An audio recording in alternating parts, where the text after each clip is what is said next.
to Spiritual Uplift with Billy Lambert from the Summerdale Church of Christ.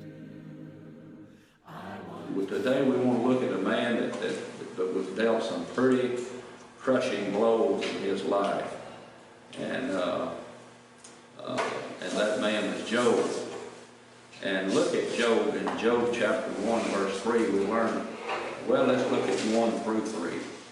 There was a man in the land of Uz whose name was Job.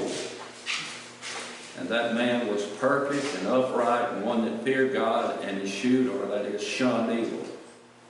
And there were born unto him 7 sons and 3 daughters.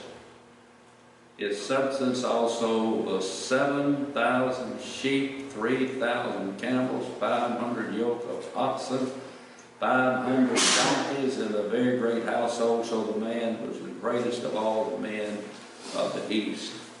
So he was a real character, a real historical character.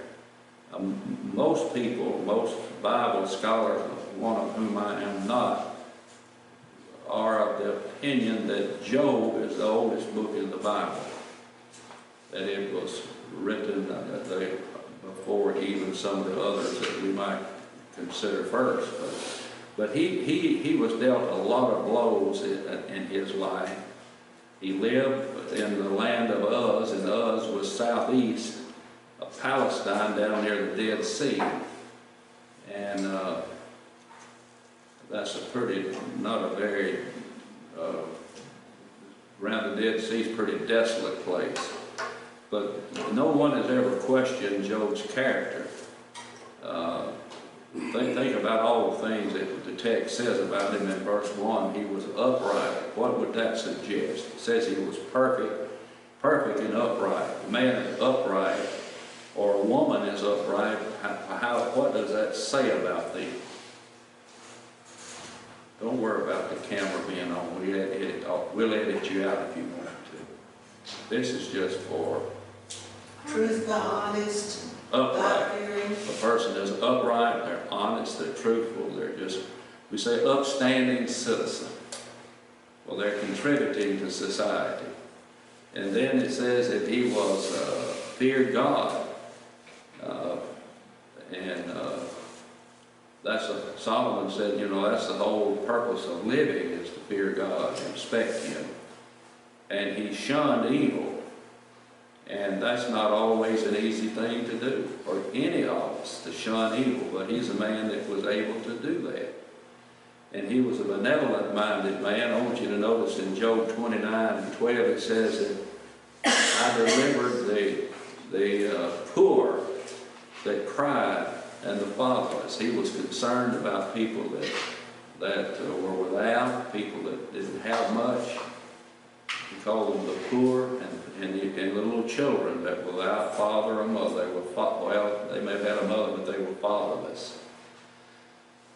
And the thing is, time hasn't changed much, has it? We still have those kinds of things today.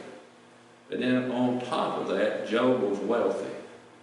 Now this doesn't mean a lot to me because I don't own any camels, and I don't own any sheep, and I don't know how much one would be worth. But he had 7,000 smelly sheep, blatant sheep. And he had 3,000 nasty camels. I've ridden a camel one time in my life. And the camel driver that was over in Egypt, and the camel driver called her honey. As a matter of fact, I have my picture taken riding that camel. I looked like a crazy person. But anyway, 3,000 camels. He had 500 yoke of oxen, and he had 500 donkeys. Now, that doesn't mean much. We calculate a person's wealth today in what? Mostly in Cash. in money. But a lot of wealthy people don't. They call it liquid. Don't have the liquid. That is, that money available, but they have it in land, maybe in house, maybe in business, and etc. and so forth. But he had all of that, and he was considered to be a very wealthy man. And verse 3 says, this man was the greatest of all men of the East. And so he had prestige on top of all of that. So I can't imagine how he was viewed in that day. He was you could think about the wealthiest person in America, and I don't know who that would be right now. I know who it's not, but I don't know who it is. But the wealthiest person in America today would be someone that would be equivalent to what all Job had. And his life, however, was filled up with a lot of problems. Now, I want you to get the picture. Here's a man who had it, seemingly had it all. And then trouble crept in.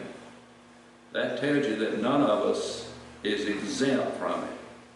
You would have thought a man with all of that could have prevented this from happening, but he could not. Now look at we're going to start reading in verse 13 and read down through verse 19.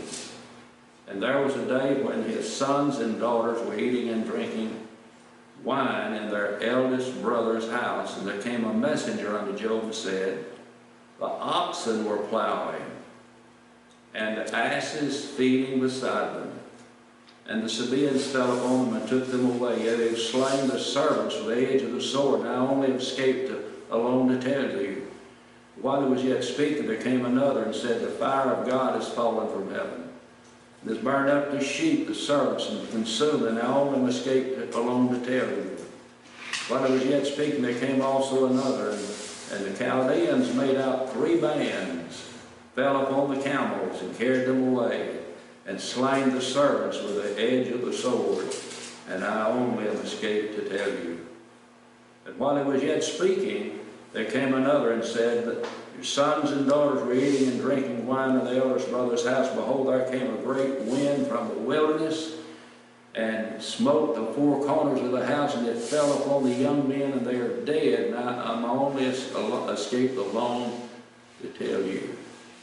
So, how much did he lose? Everything. He lost everything he had, down to his children.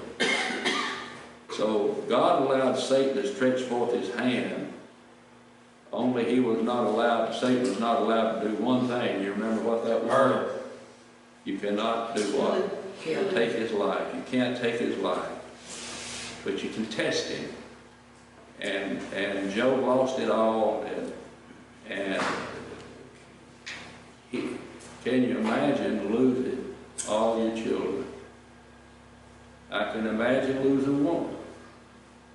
I can't imagine losing all.